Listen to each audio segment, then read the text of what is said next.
Okay, I think we should be starting anytime from now. I want to thank all of you that are here tonight on this special.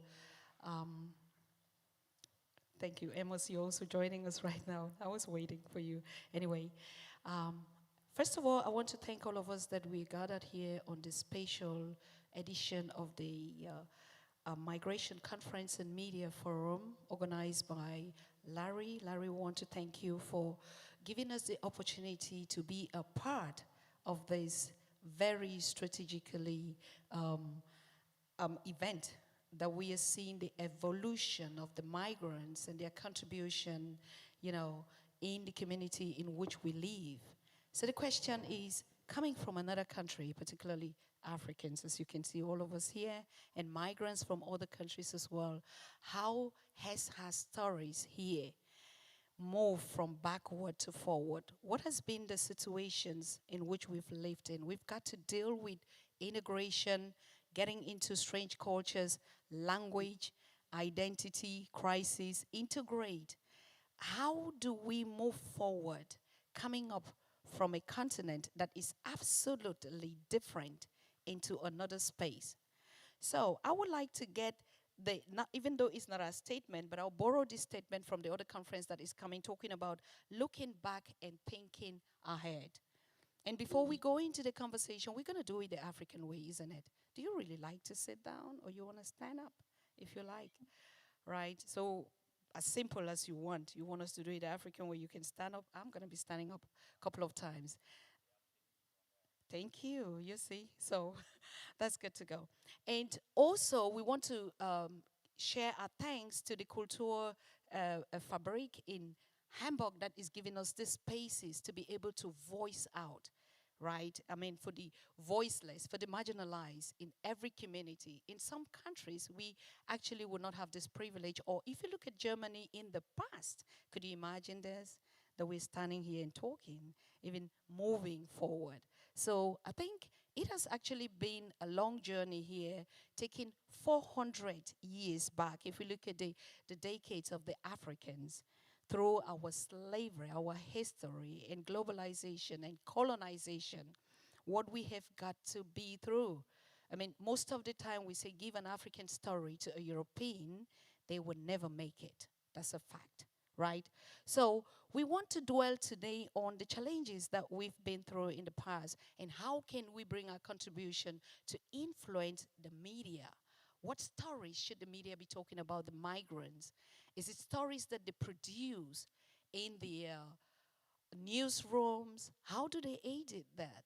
Do they change the stories that are actually the reality to suit actually the companies in which we work, or they actually report what they see on the ground? So my name is Dr. Susan Tatah, and I'm from the Pan-African Daily TV social media platform that we created online last year. And we meet on daily basis and hold conversations and ask the Africans, what is your contribution to the global media space? Is it time that you have to start talking your stories? Or do you sit and wait for the media, particularly the mainstream, to produce those stories and give it out to us as if it's a product that has been fabricated and then sold onto us? So that's what we do on the Pan-African Daily TV. And in this short space, we've been able to have 7 million viewers and followers worldwide. We're connecting Africans on all of the continent, and they talk about actually history. We have African experts teaching us, elders, particularly from the point of view of our chemic history and going back even to our spirituality, like questions, what God was the African worshipping before religion came to Africa? These are all very challenging stories that we bring on the Pan-African Daily TV, to pave the way forward. Or culture. What are some of the things that we have to leave behind that our culture has not actually done us good? And we want to integrate new spaces. We're growing with technology and every other thing. So I want to thank you. Tonight we have very interesting panelists right here. I want to start with the woman, right? That's the creator, Mother Earth, as we call Mother Nature. She is Joy. I know her. We've been doing projects in Germany for long. But like I said, we do it the African way. I'm not going to tell you who they are. They're going to be speaking because I'm just going to sit and we listen. So she will tell us what she's been doing, where she comes from, where she's going to. And on my right, I just met this very handsome brother of mine outside, and we've been talking. Chiponda is his name, and I read his biography. He's been working with DV, Deutsche Welle, as an editor and news producer. And this is exactly the point where I was saying we will have to actually look in, like get a little background. When we talk about media, how do they report their stories? What is it that they leave out, right? Those are some of the things we want to know. And then I also met my brother Kemo, and Kemo was just talking to me about, his project on bicultural. Coming from different backgrounds, getting into another space, how do we combine the past and the present and build a beautiful picture into the future? So Kemo is going to be telling us all about that, what he has on the table for us. So, and for you, our dear listeners and guests, we want to thank you. I think there will be question sessions coming up. If you just feel like asking a question on anything to be clarified or bringing an input, please, you have to raise up your hand. And you can see this young man behind us smiling. He's joining us all the way from Kenya. Kenyans smile a lot. The whole time he's been there, he's just shaking, and you can see. And that is one of the biggest gift that I think the Africans have, the smile. It doesn't matter what challenge. And I think the world can learn a lot. If we can integrate the lifestyle, the way the African speaks and talks and live, that should be a very good intercultural training for Germans particularly, isn't it? I mean, we know that so well. So thank you so much. And Amos, I would start with Amos because he's connecting. Amos, can you hear us? Loud and clear. Beautiful. You were on a panel yesterday, and I heard you talk so much about the youth and the development of Africa. But I'm standing and talking to you right here in Germany as a German, with African roots or descendants. And what do you think, from your experience and what you've been doing? I also learned that you did an intercultural training with the Heinrich Foundation here. What is it that you learned or you talked about on that seminar? Can you just introduce yourself first? Sorry. Thank you very much, Dr. Susan Tatah and the entire committee of the CMMA for this wonderful opportunity. I think, first of all, even before I go to the question, I just want to thank the organizers because it's rare to find young people being involved in such amazing conference that is globally recognized. So thumbs up for the organizers for this. And we as young people, we feel that now we are being included in matters to do with young people.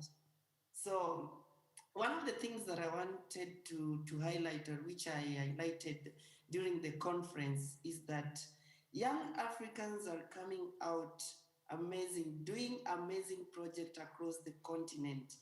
But there is one challenge that young people are going through, is that majority of young people are being mentored with the elders, but we find out that these elders again come back and they are not happy with the progress that young people are making, some of the elders. So one of the things that are demoralizing we young people is that motivation from the elders. Yet there are other people who are trying to give us the platform, to give us that opportunity to learn from them. But there are some of them who are not coming out to support us young people. So one of the things that we need as young Africans, what we need is a support from one another. We need to come together and appreciate that if Amos is good in certain thing, then we can move together as one. Now back to what I'm doing.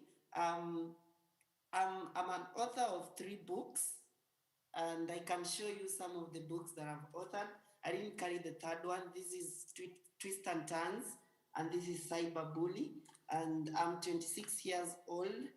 I'm the founder of Lawy Afrik Technology Limited that deals with African, where one of the things that we do is making accessories, clothing, bags, and what I'm putting on is a product of what my company, now I call it ours, because we work jointly, and the contribution that we make goes towards empowering young people. And apart from that, I'm the founder of Lawy Afrik Foundation. It's just a small organization that we started recently, and what we are doing is we are mentoring abused women and young ladies to make such things. And as we speak now, they have finished their exams, the first cohort, they are going to graduate in November, and the third week of November, we'll be having the new students coming in. So in a nutshell, that is what I do for a living. But earlier on, I was the project manager of the PLO Lumumba Foundation and also the executive assistant to professor. Thank you so very much, Amos. 26 years old, Amos is creating amazing stories. And I think the media, because we're on the conference of migration and media today, these are stories that we would never see on any mainstream media in Germany about these powerful, young people that are changing the lives of their community without any foreign assistance. They're doing it by themselves, for themselves and for the community. Now, if you look at the images of migrants, particularly on German media and on our spaces, you will never see such beautiful smiles, isn't it? I mean, we see just the kind of things that is so horrible. And we begin to ask. And I think, Larry, thank you for this conference, because exactly this is the point where we want to work on. If you look at those crossing the Mediterranean, I'll be coming back to you shortly, you're never going to see that these stories have been reported that these are powerful women, most of them dying with their children in their hands. They come in for greener pastures or whatever, fleeing from wars and conflict zones. But all we report is they coming to take our jobs. They coming to steal our space. So I think the media, we have a lot of work to do. Thank you so very much, Amos. We'll be coming back to your story. Very amazing one. Keep it up. I want to go back to my sister, Joy. Joy, I know you for such a long time. And I know you writing your books on migration stories. But most often now, I see you trying to empower the young Kenyan women on the country. What is it that you want to achieve with this? Thank you so much. Do we sit or do we stand? We can stand. Not maybe. It's okay. Yeah, I'm so happy to be here today. As you can see, I've been here almost 4 days, and I was so excited to be especially out of the house, because that's where I operate most with my organization. And meeting Susan and the rest of the team off really face to face, this is exciting. Amos, great, well done, what you're doing there. And that's what we are here, African women in Europe. I call ourselves like self-made, because we really work according to what we need. We are all about thinking about how to build ourselves, especially we came here in diaspora, here, wherever, because the organization is all about Europe. But how can we change this narrative that we came here fine, whatever reason brought us, we are here now. But some of us are still going under depression in a lot of situations. We need to get ourselves out of that on our own. We don't need anybody's help to get out. And how do we do that as African women in Europe? We actually look for the women who are doing great work and show the women, get out of the situation where you are in. You are educated, very educated, wherever you came from. And if you can point any African here, everyone has diploma or degree. And they put this under their bed when they come here, meet the wrong people. But we need to show the good picture of the diaspora, meaning the diaspora within themselves. How do we do that? We award the women who are doing great work. And I know this comes very funny, because some people ask you, what do you need to empower an African woman when you're already in Europe? So many of us are dying of depression. this culture is huge to understand how it works. And as well, we are made of families, so we need to make sure that we are connected. And here, this is not the culture here. Actually, it's an extreme when you look at the Africa. But I'm not going to go in that direction because I really want to talk about telling our stories ourselves. And all throughout the meetings, we started saying we need to share our stories the way we know it, not others writing our stories. And that's how we came up with the book on our 10th anniversary, really trying to tell people, this is the story. And the book was not written for the European, but it's very interesting for them. But it was meant for our community back at home to see exactly. I know we go home with all this money and showing off how we are doing very well. We are not doing fine. We are actually have to work very hard to get where you want to be, just like anybody in the world, and it's part of the migration way of living. So from all that, we thought about, we figured it out. We've empowered ourselves. Over 15 years we've been doing this, and now how can we go back home?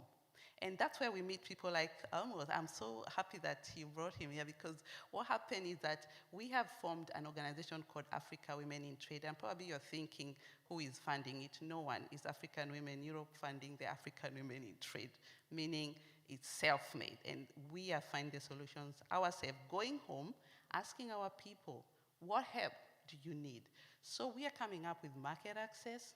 We know our country. And we were following the Africa Continental Free Trade Area, which I mentioned. It's a very important tool for us. We need to sell our product, not raw materials. I'm talking about value-added product. We sell coffee, but how can we combine the diaspora and our people back at home to sell our product? We know them better. The money, you and I will agree, we don't leave the money here. We send it back home. And we know what we do. We develop our country. We need to come out from the aid and start trading, because we have seen that has not changed much. So we have coffee from Kenya right now, roasted, smelling very well. Came over. We have tea from Nigeria.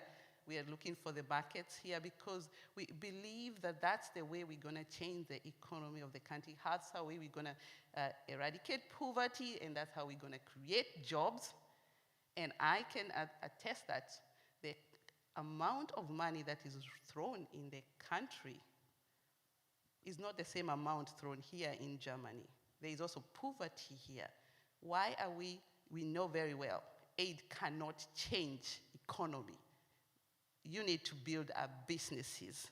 You need to come out from non-profit and start promoting private sectors, small businesses, SMEs.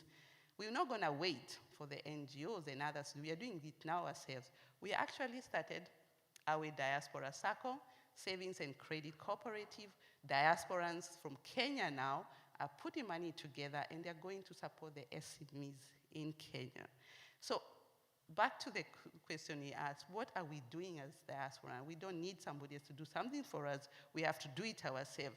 And back to Amos, because I have been having during COVID, it was the best moment for me to really focus on Africa. And I can tell you I've just been in Kenya.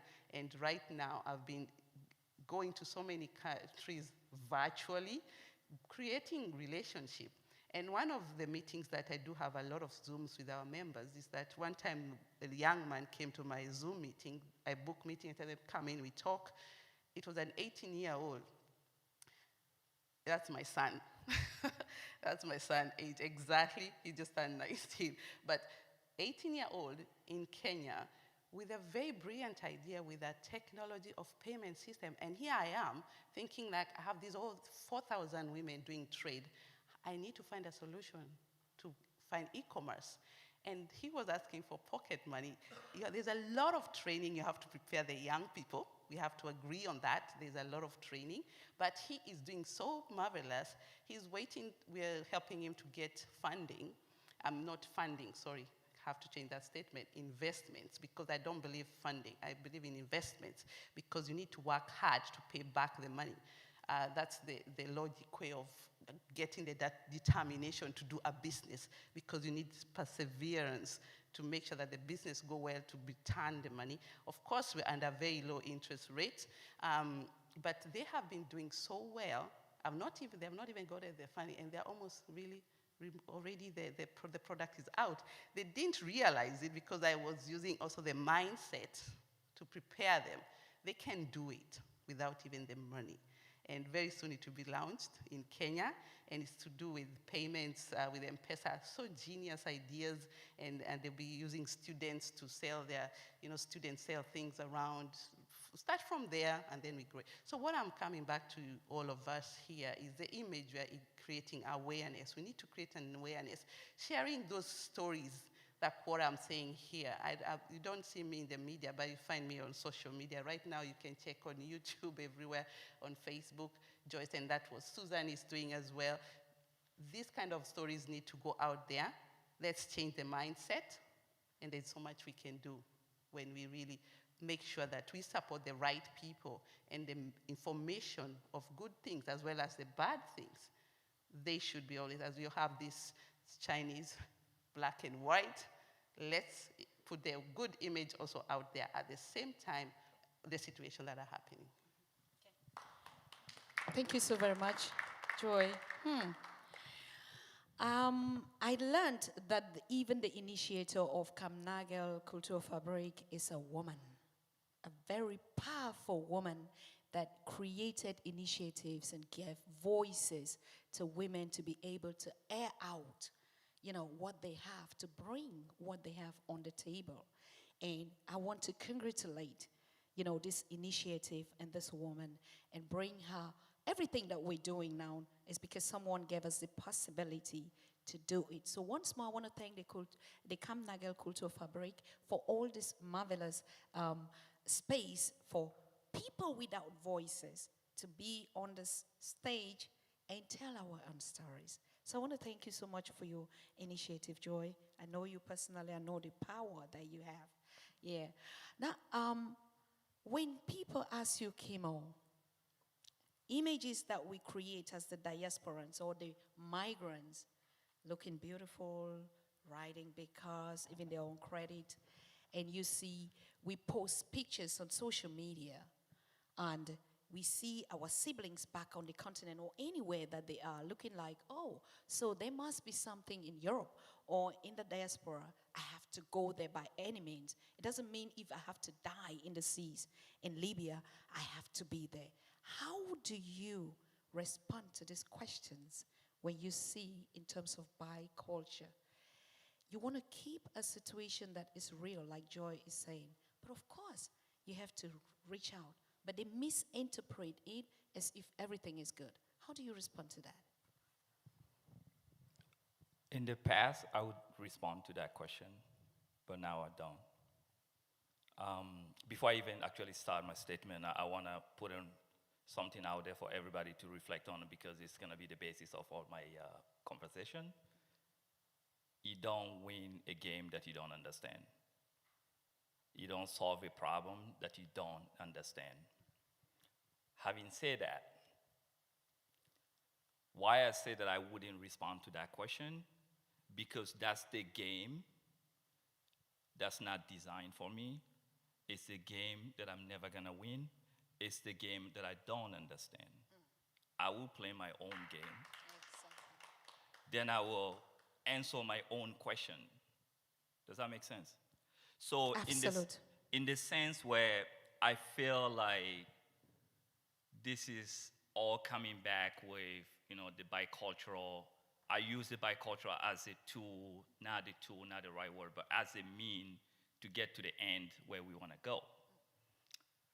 As a people of African descent, as someone who has the privilege to have a half of my life on the continent, born there, understanding the culture, having this foundation, and then move to the US and spend my whole education, my whole professional career in the corporate America. And I also understand the system that I speak the language, I speak, so that's the privilege for me. So that's the bicultural aspect coming in. And so your question, why would now I'm in this space where I can understand the best of both culture, right? And that become a privilege to create a better culture. a better space. And so if neither of them want to move and then want to stay in their own space, for me, it's amazing. It's like this great space. Why wouldn't I play that game? This is my game, that middle space right there. And so the concept of not even touching that question, let them play with that question.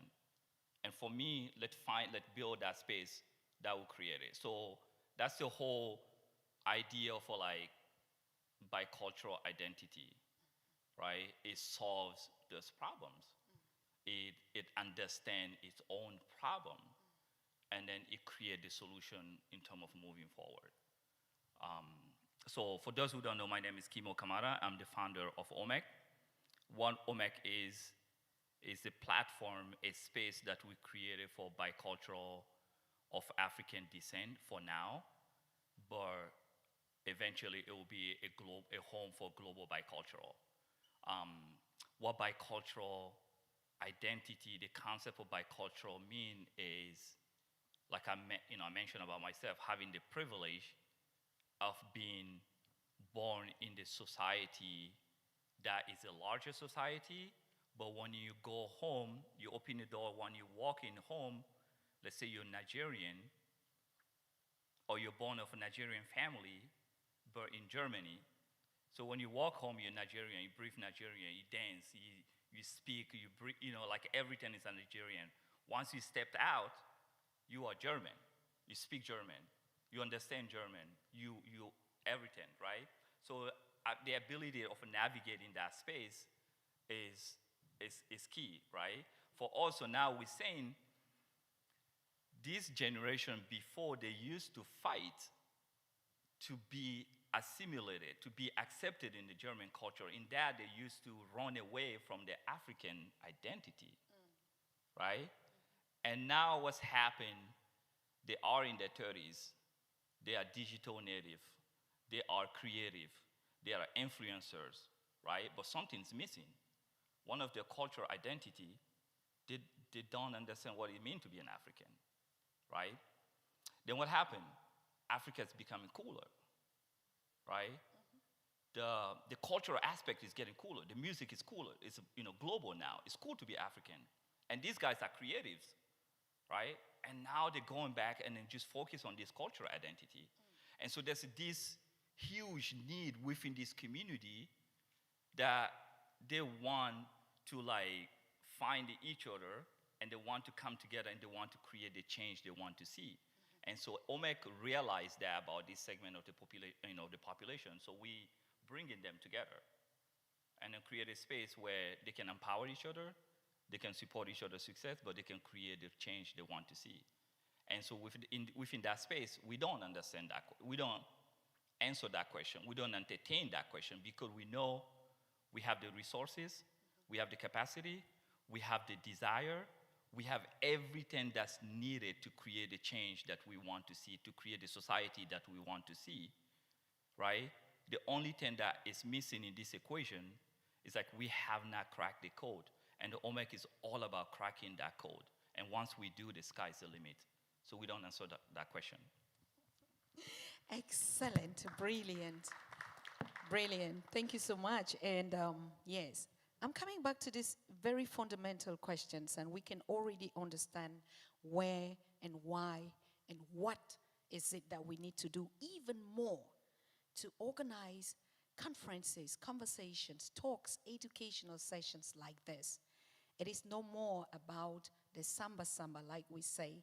It is really about going beyond the images that we see to say, if I see such stories on billboards in Germany, do I know the stories behind them? And these are the Africans now, or the migrant community that all of us are, even Germans are migrants, right?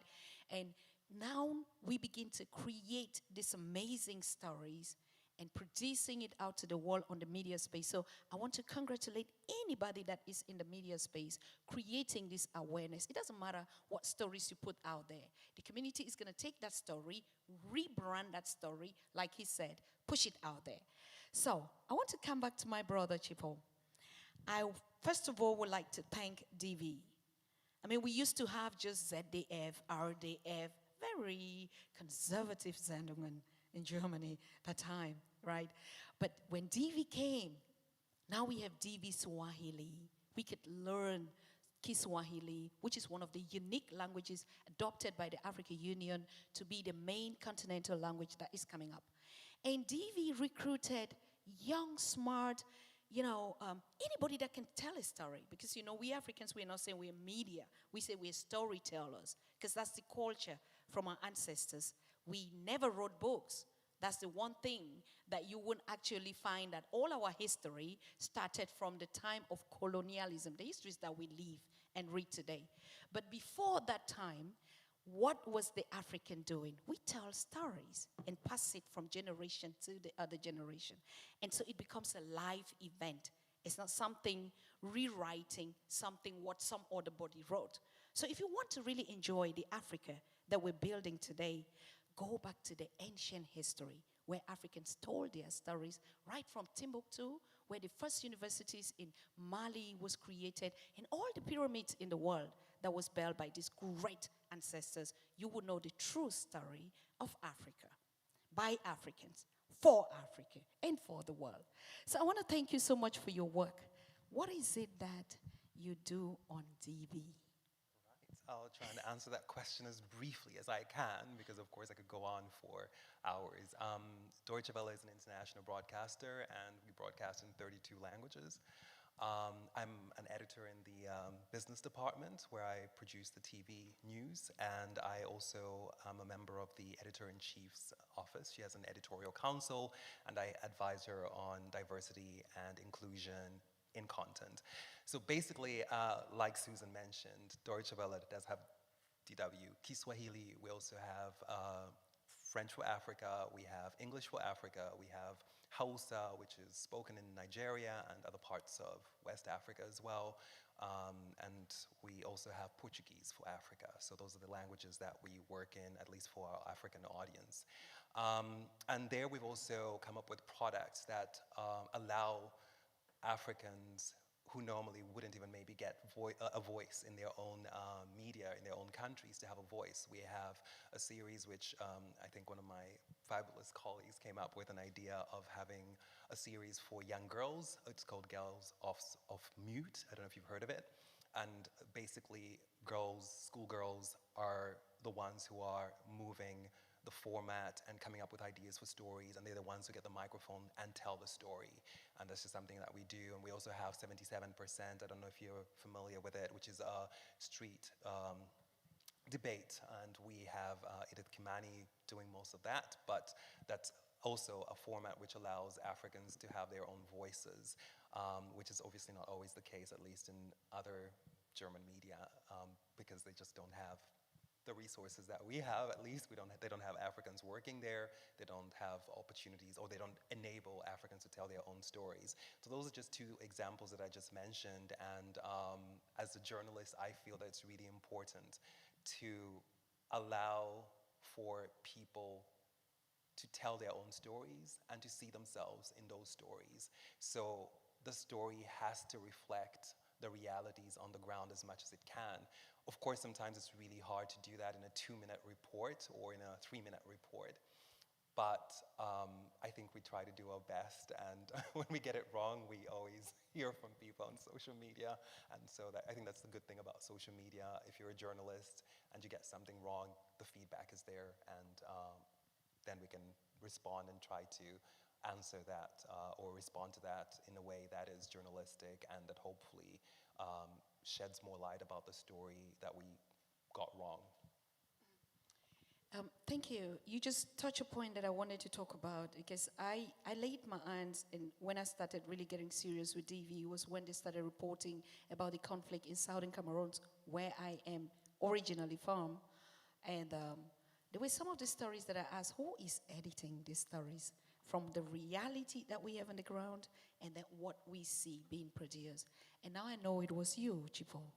It wasn't me, actually. It was my great friends who work in the English for Africa department, and we have a very great team. And we do have also, there's Mimi, who you probably, at least you know her name, a Cameroonian colleague, and I think she also had to leave the country and is working for Deutsche Welle now. So I think there's a couple of great colleagues working on that team who allow for these stories. So when you have people like that working on a team, if you had that at ZDF or at any of the ARD stations, and not just a German correspondent who flies into the country or who is in the region somewhere telling the story, then of course you would be able to get stories like that are edited, and people here who are part of the diaspora community would see those stories and be like, okay, yeah, that is the Cameroon I know, that is the Kenya I know, the Nigeria I know. But the problem is that, of course, when you go behind the scenes in those newsrooms, you don't have people who look like you or look like me. Sure. Generally, they end up, being white Germans for the most part. Honestly speaking, we must actually be grateful. When we talk about the stories of migrants, we can also not forget to talk about the things that have actually made us the country, like the host country, Germany, that has given us that voice. Most of the things that we are creating, Joy, you're going to accept that with me. Even you seeing yourself as a woman that could contribute, would it have been possible in Kenya? That's a very good question. Probably not. Opportunities are there because of, I told you, it's to do with the need. What's the need at the moment? Kenya, right now, if I'll be there, probably I'll be doing completely something, probably an entrepreneur. That's what my dream was, running my own hotel, probably. And this is something very true, because when I started African Women in Europe, I didn't know where it was going to head. I was finding solutions for myself. And it was because of the culture shock here. And I wanted to know, how do you survive here in such a country? Because my vision, I'm a woman with so much in my brain, I have so much I want to accomplish. And I was seeing there'll be a problem here. And that should not be, because I'm a pastor's daughter, so you can imagine every 5 years we used to move from one city to another one. So coming to Germany for me, although it was different because of the language, was not something different. But that's the whole idea. What is the issue? Because we have to look at things as design thinking, finding solutions for our own problems. Yeah. Where are you right now? What is your problem? What's stopping you from moving from now to the next step? So for me, I just looked around my house and I said, I was very new mom, newly married and with pregnant, and I have a baby. And I said, no, I have more than this. I look around the house. There was a telephone and there was a computer. And I never had touched a computer ever. And I just said, you know what, I'll just press the button and see what's happened, because if anything goes wrong, you know where to take it. They'll fix it back. My husband, my ex-husband, my father, my children would do that. But actually, he never did it. I did it. Everything right now, women buy handbags, I buy softwares. I mean, because I needed to move from one step, I created a website, 2008. Every time every woman would tell me, oh, how did you have a website? Those days it used to be magic that you have a website. But I was advanced. I go to the US, they have the subscription, the website, they were there. One step or another, according to the need, the women want to meet. What's the reason of meeting? They want to meet because they want to exchange with each other. Okay, Google Map. We book a hotel, never go to the hotel. We all go together on the same day and find out what the event is. These technologies are here around us. They were all there 2008, and we advanced according to the needs and the want of our women. So, and back to the story, why I started it. It's a very personal story because it was to do with my children. Of course, something has to make us move. So when you have your children, you see the system is really fighting with you're now starting using the tools and the formalities of kindergartens. Then you have a conflict with the community and your children are a little set behind. And it was a bit depressing. It's a story that I'm not gonna go through it. It's in the book. If you want the book, you can get the story. We shared these stories because it's important that people coming back, they don't have to start again from a scratch, you know? They understand this is the situation, be ready. When you come here, this is the situation you're gonna get yourself into. Are you ready for it? and this is the next step. So yeah, no, I never knew that I would be doing this, and I don't think I'll be doing this if I was in Kenya. I would be probably an entrepreneur. Beautiful. Thank you. Thank you so much. Amos. Yes. Thank you for sticking with us. Amos, what do Yes. you think would change in terms of the youth in Africa? We see that, 60% of this continent are young people, and that's the future. Every continent has always got away when they have the youth. In Africa, is exploding in terms of these resources, in terms of human capacity. But the challenge on the continent remains that in this sector, they're the most unemployed, irrespective of the fact that they have the best know-how in creative handwork. An African child can create anything. And exactly that's what you're doing, getting them to build up something, throw it out there in the market space. Now, where do you think this generation is going to take Africa to? Thank you. Thank you very much, Susanna and Joy and the other panelists who have just spoken. First of all, I want to give out a quote. And these quotes come from James Keller, and it says that a candle loses nothing, nothing at all, by lighting another candle. What do I mean? We young people, we need to come together.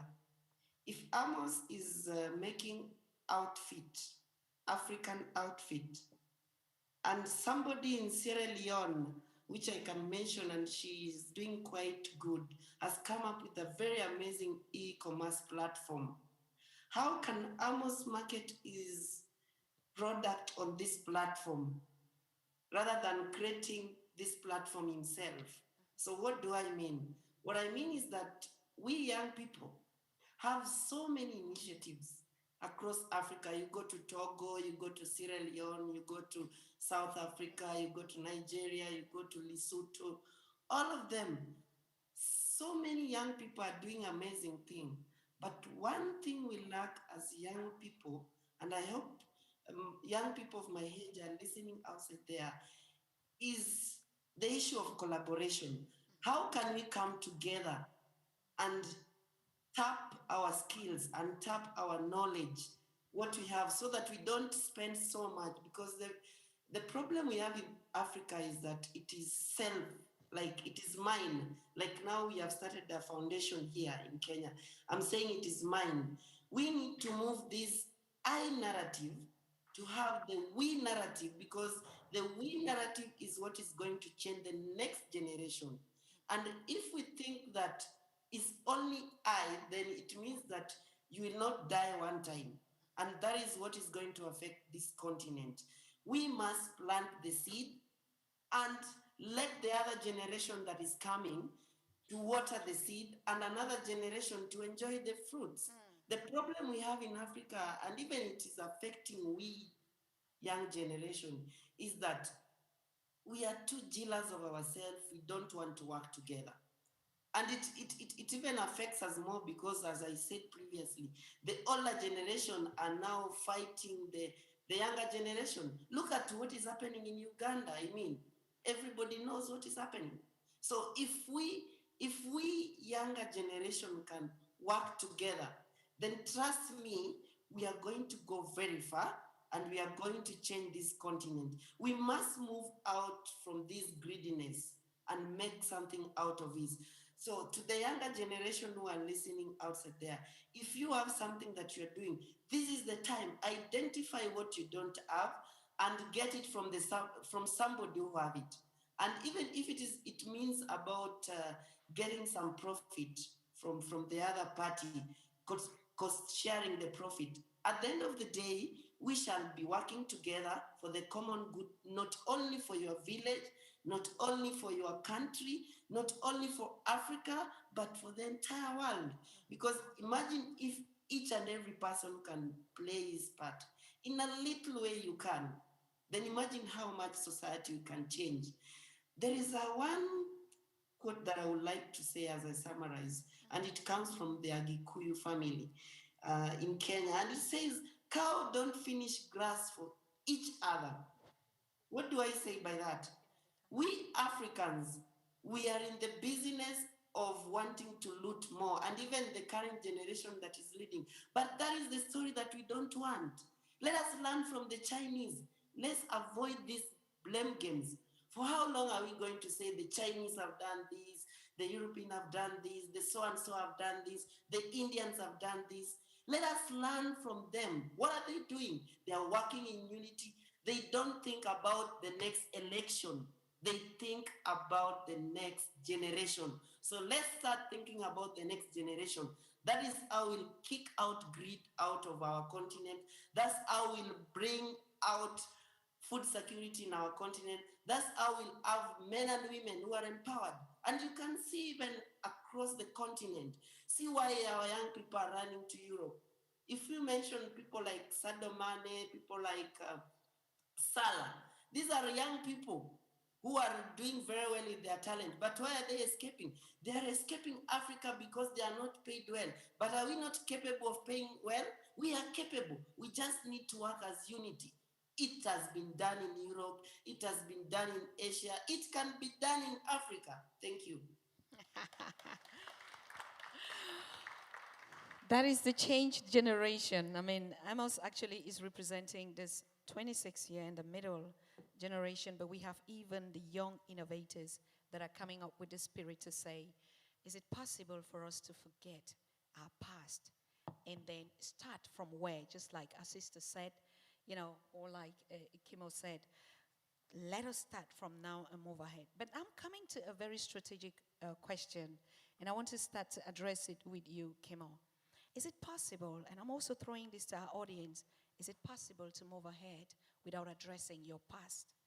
I mean, it all took us, immigrants, and all of us here, long time to understand that one of the problems of Africa was here in Berlin, started here.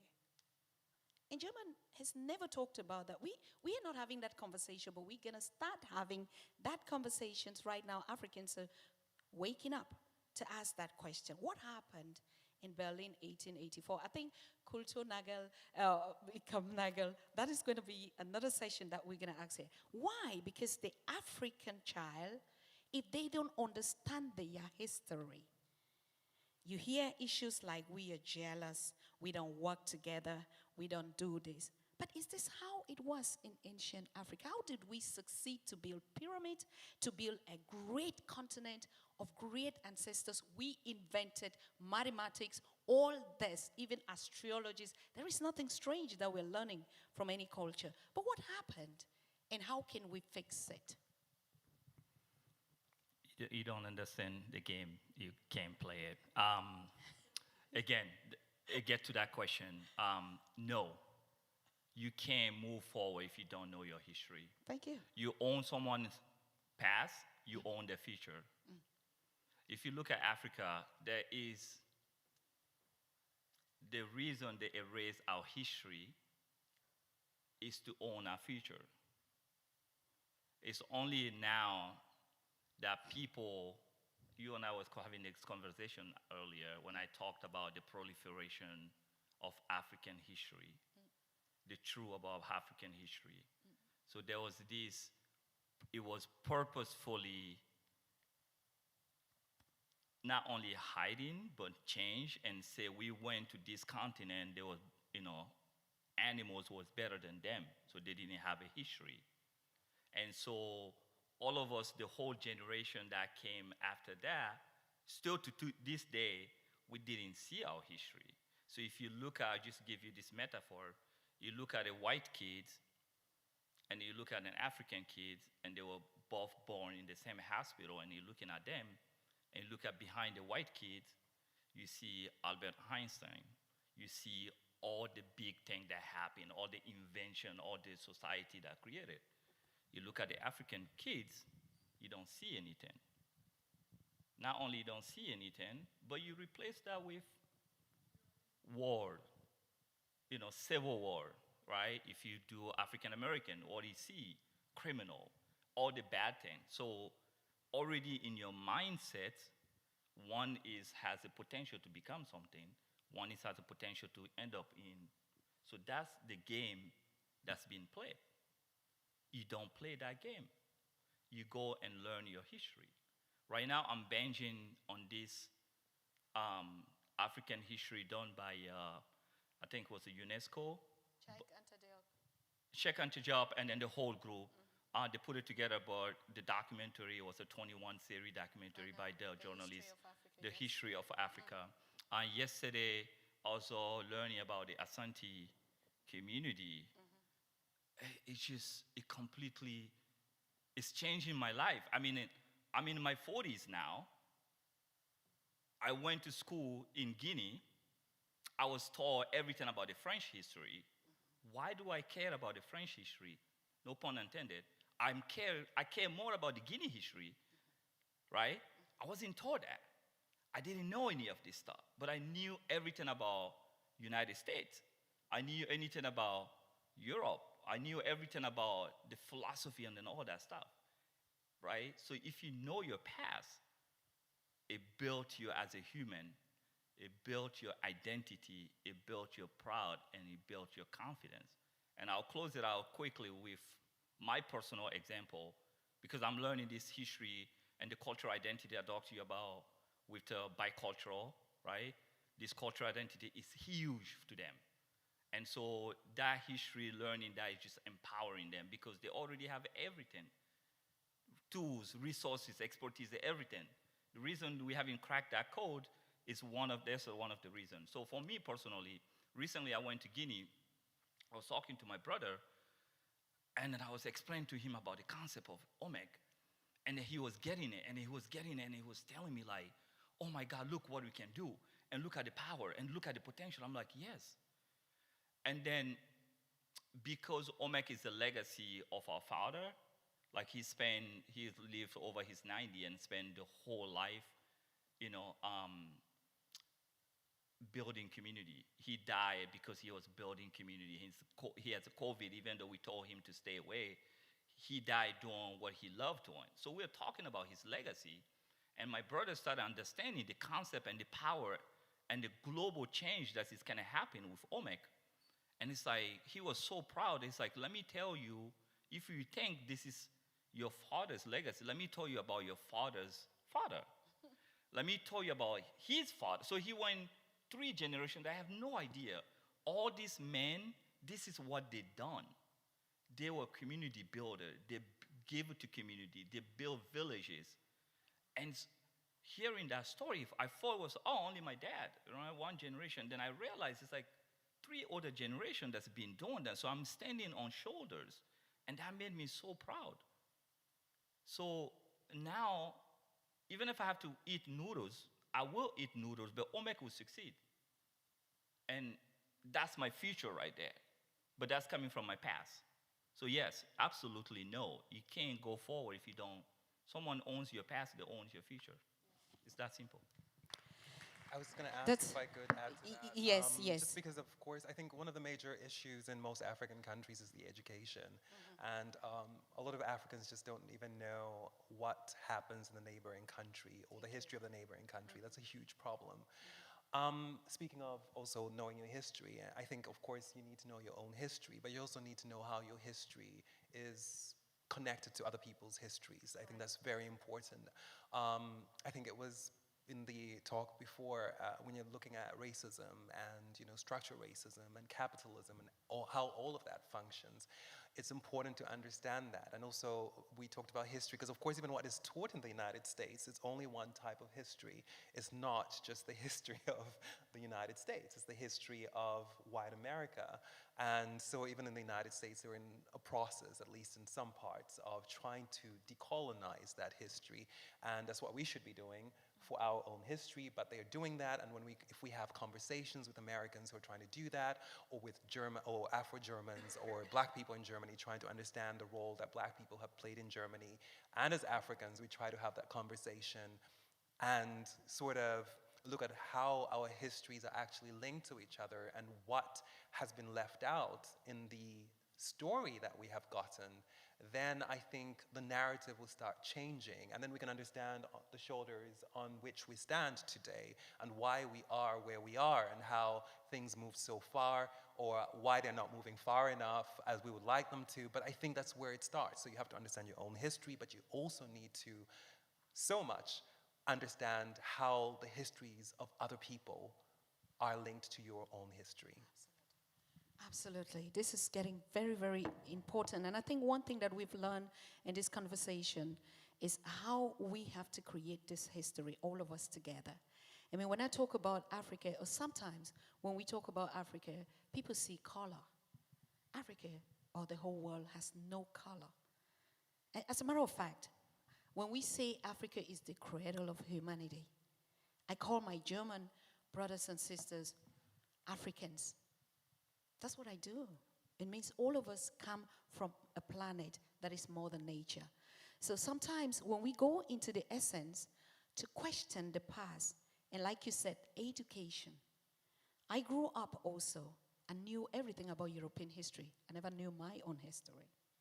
I didn't even know what are the resources that the whole world says Africa is sitting on.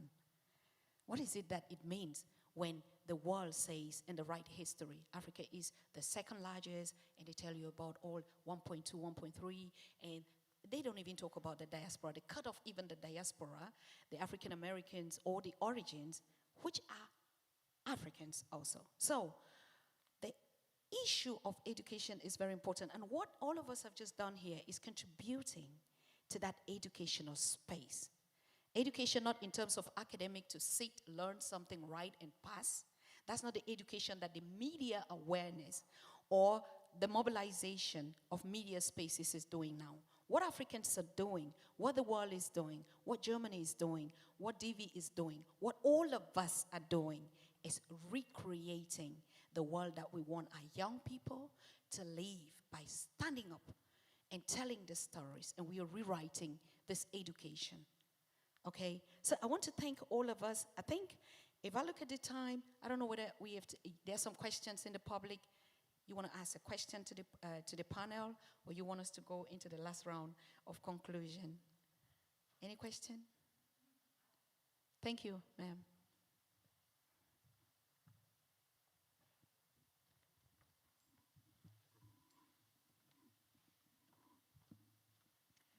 I have a question, and it's with a DV.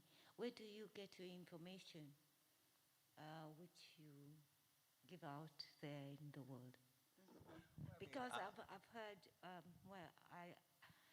when I was in Kenya, I saw one of your shows. So I just want to know where you get your information. Okay, I mean, it's not a secret because so like it's a secret recipe. I mean, I think I can say where we get our information from. We have correspondents on the ground, so we have people on the ground working for us. In Kenya specifically, we do have, I think, right now 2 correspondents at least on the ground, but there's also correspondents who work for our Kiswahili service. I don't know how many they are. The 2 I mentioned are for the English service, the TV English. But there's more people working in Kiswahili and working in Kiswahili as well in all of East Africa, but there's also people working in other parts of the continent. We get our information from them and also from agencies like Reuters, Associated Press as well, the AFP rather would be the other one as well, because they are huge. AFP's Agence France Presse, which has, of course, because of its historical ties to Africa, a huge network of correspondents there as well. But of course, the information we get there also has to be corroborated with what our correspondents are saying. So it's sort of a little bit interlinked, you know, and you rely on as many sources as possible. And of course, as a broadcaster, we also have a 2 sources policy of, you know, we won't publish something unless 2 sources have reported about the same thing and are saying essentially the same thing. And if it's not the case, of course, we try to let people know that it's only from 1 source. So it's pretty much that. A lot of the news is really the news agenda is really already there in general. You know, you have elections or you have certain appointments, you know, whether it's the African Union meeting. So those things are always like, in general, the half of the news agenda is always taken up by things that you know are going to happen, like COP21 right now. You know, you don't miss that. We've been planning content for that for, I guess, probably months, or like at least months leading up to the event. So there's stuff we can plan as well coming up, yeah. Okay. Thank you very much. I think that question was very relevant. It was the same thing that I mentioned before. And our media spaces are usually connected with actually some kind of like, what I see is not really your reality, but what I want you to see. So we define how we want people to see. I'm not saying that's what you do. I'm just saying a general perspective of what has been one of the biggest challenge in the media awareness. I can say something to that. You're totally right. I mean, I think one of the hardest things is diversity and inclusion, which is also one of the topics I work on. It is hard to do news if you don't have a newsroom that reflects the audience that you are, you know, making the content for. Unfortunately, the legacy of pretty much, I would say, pretty much every Western broadcaster is a lack of diversity and inclusion. And so that's something that needs to be had, a conversation that needs to be had, and a conversation that needs to lead to change. I think the conversation's being had, that's the problem, but the change is not happening just yet. And I think I can admit that if you work for any Western media company, diversity is not going to be, it's not going to be as diverse and inclusive as it should be. And I don't know when that's going to happen, but at least if I'm working in this area, I will keep on saying what I just said, and I will try and keep on doing my best. So of course, we are not where we should be, but we are working on it, or at least I am one of the people working, trying to get there. Thank you very much. At least that's an honest position, isn't it? And I think that's what we go out and we tweet and we write. One of the things that we learn is all of us, this inclusion has to start. How do we report stories of others and make them feel victims instead of being a solution? And that's exactly what we're doing, changing on the Pan-African Daily TV. We sit every day and ask Africans to go into research. We don't want to create another educational institution where we ask people to go and learn and then give them certificates and give them PhDs. No, we put the young people to the work, go into the communities, ask the history from your elders. How was it in the past? And they have to start recreating and rewriting the stories. When we're working, it's a volunteer. I know we talked about funding. Amos, you know me, I know you, and we've supported each other, and we have said to build the world, we need volunteerism. Volunteerism means I have a passion for change. If I would have to put it on price tag and that I must be paid to do this, honestly speaking, we would do it from the point of others and not actually defend our own interests because we're working on a salary and a paycheck. So volunteerism is what we focus on. If we can get 1.4 billion on the continent and in the diaspora, work for free, passionate about it, and be proud of what they have created. I think even the founder of this event would be so proud as a woman because that's actually where he started. You want to talk? Yeah, can I quickly, Yes. I don't want to say correct, but add to this vocabulary, because I think it's so important. You say voluntary, we should normalize the concept of volunteering. Yes. And I really agree with that because that's a big part of what we do. But I will actually change the word volunteering and use the word investing. No problem. They should be, with our community, we used to use the term volunteering or donating, like if someone donated money and then it's like, oh, thanks for donating. And now we use the term investing, right? Whether that's your time, whether that's your money, or so your expertise, you have to believe in what is happening, and then you come and you invest in it. So your time and energy become something valuable that you respect, and the person, whatever organization you are investing in, both appreciate it. So yeah, and I caught it when when Joey mentioned like investing, I'm like, yes, because for us as BA, I've been completely taking the word volunteering in my vocabulary now, and especially with our community, to use the term investing. If you come into Omek and whatever you're doing, because you believe in this and because we're building something for 100 years from now, you investing into this community, into this change, your time. So yeah, I totally agree with what you're saying, but use the word investing.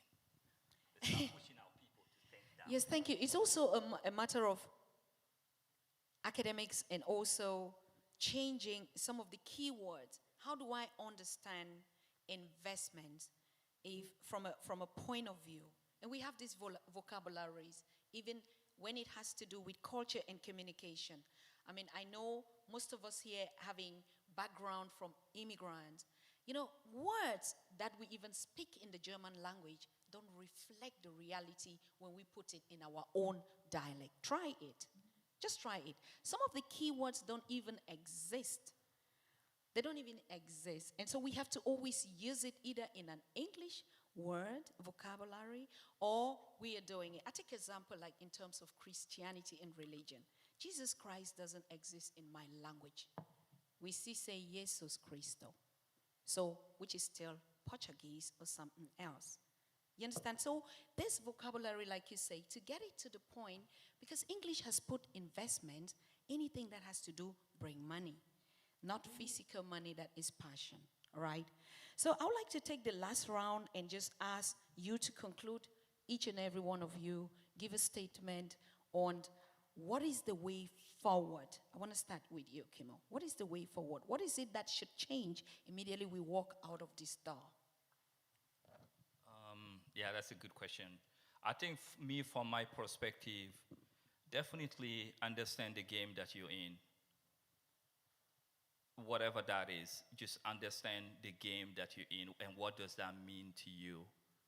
And then once you understand, and trying to play it.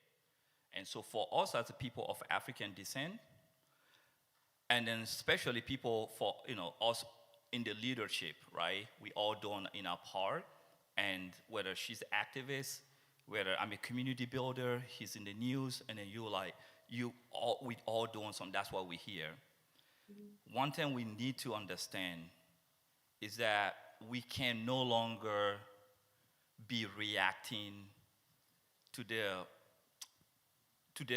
reality that's been given to us, right? Mm-hmm. And we can start being proactive, right? And I think a lot of the time what people have been doing is like, white supremacists, or like this is the challenges we're in, and we're reacting to that, we're correcting, and we're changing the narrative. And what if we are to stay away from all that and do the way we know how to do and the way we want to do?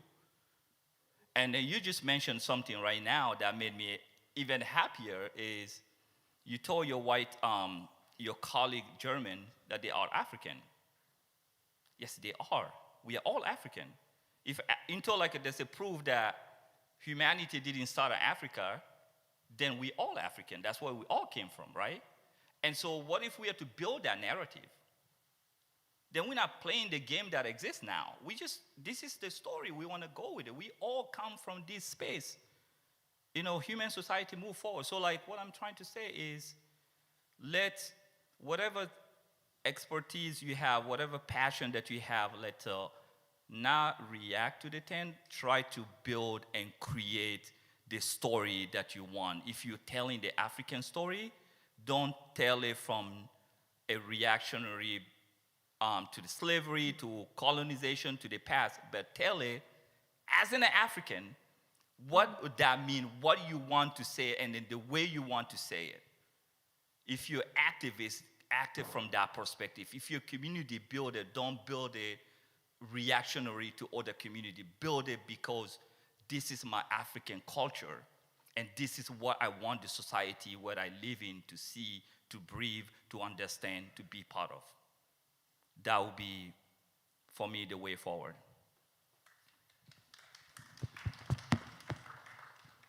Yes. All right. I mean, some of it will kind of piggyback on what you just said.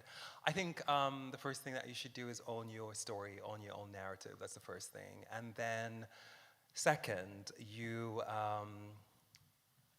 shouldn't compare yourself to other people because, of course, their story is different from yours. So, you know.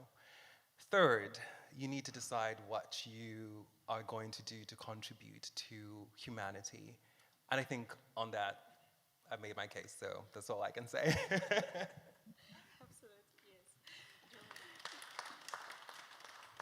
Thank you, thank you. Yes, I mean, the discussion here is so lovely. And I want to pass here back to the topic that is going on throughout, because I've been following up about migration. If migration will ever stop. And I will say, no, it will not stop. We should start looking at it in a positive way. Migration is actually diversity. We need to exercise the potential of different people from different culture to get even better, to better the situation right now. In fact, even about the environment, jobs, any diversity has shown is something positive for any country. And coming out from the culture, we need to find out where we really come from, which is quite interesting. I also come from Kenya, and my grandmother always used to tell a story, but then she never told us exactly the big story about the 9 beautiful daughters of Kikuyu from the Mount Kenya. And I came to realize, actually, I'm one of the first born in that, because I'm called 10, because I went to the internet at YouTube to check that story exactly, but I wanted to hear it from the people from the older generation who, as you said, through storytelling. So each one of us should go back and check about who you are, where is your culture, especially for the diaspora, and also if you have any connection with any culture, not only for Africa, anywhere in the world. And then we have to come back to action. We need to stop talking. We need to get to action. I'm an economist, and Amos there, I can hear him talking very much that we need to get to the situation at the moment. There are no jobs back at home. People are dying still of poverty. We need to create awareness of what is going on and bringing out how the solutions are. And they are there. The Africa continent of free trade area has come up. Africa will be the next future. Thank you. Thank you so much. Amos? First of all, I want to say that was amazing. I've really learned a lot as a young person from the panelists.